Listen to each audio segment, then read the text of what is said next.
அல்லாஹ் வந்து யாரையும் பெறவில்லை, யாருக்கும் பிறக்கவும் இல்லை, அவருக்கு நிகரானவர் யாருமே இல்லை. திருக்குறான்லேருந்து 112:3 இது சொல்லியிருக்காங்க. அப்படி இருக்கும் பட்சத்தில் தர்கால எதுக்கு ஒருத்தர் இறந்தவரை வந்து வச்சு, அது வந்து அவருக்கு தெரியாது நம்மள தான் வச்சு தொழுறாங்கன்னு சொல்லிட்டு, ஆனால் மற்றவங்க வந்து அதை வச்சு பணம் இதெல்லாம் பண்ணி இது பண்ணுறாங்க. இப்போ நாங்களும் அதை நிறைய பேர் என்ன பண்ணுறாங்க, இந்து சமுதாயத்தில் நம்பி அவங்கள போய் இது பண்ணி கடவுளாக வணங்கி இது பண்ணுறோம். இது வந்து ஒரு மூட நம்பிக்கையா?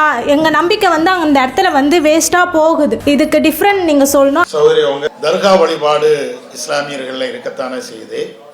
ஆனால் உங்களுடைய திருமறை குர்ஆனிலேயே கடவுளுக்கு பிள்ளைகள் இல்லை, பெற்றோர்கள் இல்லை, கடவுள் ஒருவன் என்று சொல்கிறது. ஆனால் தர்காவில் அடக்கம் செய்யப்பட்டவங்க வந்து கடவுளாக மதிக்கப்படுறாங்க, கடவுளாக ஆக்கப்பட்டு இருக்கிறாங்க. அப்போ குர்ஆனுடைய வசனத்துக்கு எதிர் தானே.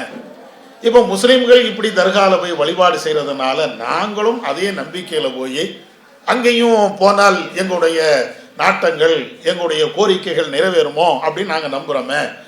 எங்களுடைய நம்பிக்கையெல்லாம் வீணாகுமா என்ன? ஏன் இப்படி தர்கா வழிபாடுனா வச்சிருக்கிறாங்கன்னு கேட்குறாங்க. இஸ்லாத்திற்கும் தர்கா வழிபாட்டுக்கும் சம்பந்தமே கிடையாது. அதற்கு நிதர்சனமான ஒரு முன் உதாரணம் எடுத்துக்காட்டு என்னன்னு கேட்டா, இப்போ முகமது நபி, உலகத்துல இருக்கக்கூடிய எல்லா முஸ்லிம்களும் முகமது நபியை கூடுதலாக மதிக்கிறோம். அப்ப அந்த முகமது நபி இன்றைக்கு வணங்கப்பட்டு தர்காவாக ஆக்கப்பட்டிருக்கிறாங்களா? இல்லை. முகமது நபி மதீனாவில் தான் அடக்கம் செய்யப்பட்டிருக்கிறாங்க. மதீனாவில் அடக்கம் செய்யப்பட்ட அந்த முகமது நபிக்கு தர்கா கிடையாது. நீங்க எங்கேயாவது கேள்விப்பட்டிருக்கீங்களா முகமது நபி தர்கான்னு? நதர்ஷா தர்காவை கேள்விப்பட்டிருப்பீங்க, இப்ராஹிம் ஷா அவுலியாவை கேள்விப்பட்டிருப்பீங்க, நாகூர் தர்காவை கேள்விப்பட்டிருப்பீங்க. ஏராளமான தர்காக்களுடைய பேர், அஜ்மீர் தர்கா இந்தியாவில் ஃபேமஸான தர்கா, அது எல்லாம் கேள்விப்பட்டிருப்பீங்க. காஜா நவாஸ் ஷரீஃப் அப்படின்னு சொல்லுவாங்க. இப்படின்னு நிறைய தர்காக்கள், அங்க அடக்கம் செய்யப்பட்ட பெரியவர்கள், அவங்களுடைய பேர்லாம் கேள்விப்பட்டிருப்பீங்க. ஆனால் முகமது நபின்னு ஒரு இறை தூதர் இருந்தார, அந்த இறை தூதரும் இறந்தாங்களே, அவங்களையும் அடக்கம் தானே செஞ்சிருக்கிறாங்க. முகமது நபி தர்கா அப்படின்னு உலகத்துல எங்கேயாவது கேள்விப்பட்டிருக்கீங்களா? நீங்க முஸ்லீம்கள்ட்ட கேளுங்க, முகமது நபி தர்கா எங்க இருக்குதுன்னு கேளுங்க. முகமது நபிக்கு தர்கா கட்டி இருக்கிறாங்களான்னு கேளுங்க. எங்க மதத்துல முகமது நபி மட்டும் இல்லை, இப்ராஹிம் நபி வாழ்ந்தாங்க, நிறைய நபிமார்கள் இருந்திருக்கிறாங்க. அந்த நபிமார்கள்னா இறந்தும் போயிட்டாங்க.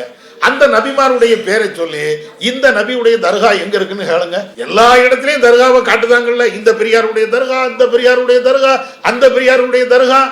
இப்ராஹிம் நபி அப்படின்னு ஒரு இறை தூதர் நாங்க நம்புறோம், அவங்க வாழ்ந்தாங்கன்னு. அந்த இப்ராஹிம் நபிக்கு தர்கா எங்க இருக்குது?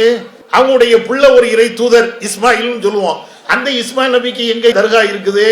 நீங்க எங்கேயுமே பார்க்க, உலகத்துல எங்கேயுமே நீங்க பார்க்கவே முடியாது. ஆனா சில அவுலியாக்கள், சில பெரியார்கள், இவங்க மகான்கள், இவங்கெல்லாம் அடக்கம் செய்யப்பட்டிருக்கிறாங்க 5000 வருஷத்துக்கு முன்னால வாழ்ந்த ஆளும்பாங்க. அப்படியெல்லாம் கதைகள்லாம் எழுதி வச்சிருப்பாங்க. சரி இருக்கட்டும், எத்தனை ஆண்டுகளுக்கு முன்னால வாழ்ந்த ஒரு பெரியாரா இருக்கட்டும், அவருக்கு தர்கா கட்டின நீங்க முகமது நபிக்கு ஏன் தர்கா வைக்கல அப்படின்னு கேளுங்க. தர்கா கிடையாது. ஏன்னா எங்க முகமது நபி அதை தடுத்தாங்க. எங்க முகமது நபி இறக்கிறதுக்கு முன்னாடி அவங்க சொல்லிட்டு போன ஒரு வார்த்தை என்ன தெரியுமா? இறைவன்ட்ட கேட்கிற முகமது நபி அவருடைய இறைவன்ட்ட பிரார்த்தனை பண்றார், இறைவா என்னுடைய கபரை, அதாவது நான் அடக்கம் செய்யப்பட்டதற்கு பின்னால், நான் இறந்து என்னை மண்ணில் கொண்டு போய் அடக்கம் செய்யப்பட்டதற்கு பின்னால என்னுடைய கபரை சந்தனக்கூடு, எங்க முஸ்லிம்கள் எடுக்கிறாங்களா இல்லையா தர்காவுல, இதை மாதிரி விழாக்கள் கொண்டாடக்கூடிய இடமாக ஆக்கிறாத கடவுள்கிட்ட கேட்கிறாரு.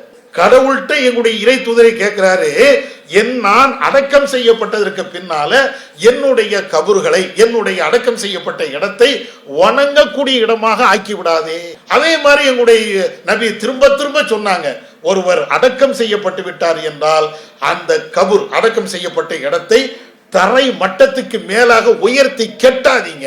இப்ப நான் இறந்துட்டோம்னா அடைக்கிறணும், அவ்வளவு முடிஞ்சு போச்சு. அதுக்கு மேல கெட்டடமே கட்டக்கூடாது. கட்டடம் கட்டினதுனாலதான் தர்கா வருது. இது எல்லாம் எங்களுடைய முகமது நபி கடுமையாக கண்டிச்சாங்க, செய்யாதீங்கன்னு தடுத்தாங்க. ஆனா முஸ்லிம்கள்ல சில பேரு ஒரு நல்லடியார் இறந்து விட்டார் என்றால் அவரை கொண்டு போய் அடக்கம் பண்ணி அதுக்கு மேல கட்டடத்தை கட்டி அதுக்கு ஒரு தர்காவை உருவாக்கி அங்க விழாக்கள் கொண்டாடக்கூடிய சகோதரி சொன்ன மாதிரி வருமானத்தை பார்த்துட்டு இருக்கிறாங்க. அதுதான் நடக்குது. வருமானம் கரெக்டா நடக்குது, எல்லா வருமானமும் அங்க நடக்குது. வர்றவங்க சும்மா வருவாங்க, அதுக்குன்னு உண்டியல் வச்சிருக்கிறாங்களா இல்லையா? பள்ளிவாசல கூட உண்டியல் இருக்காது. 5 நேரம் நாங்க போய் பள்ளியில போய் தொழுகிறோமே, அங்க உண்டியல் இருக்காது. இங்க வந்து என்ன செய்வாங்கன்னா, எந்த தர்காவை நீங்க பாருங்க, உண்டியல் இல்லாத ஒரு தர்கா இருக்காது.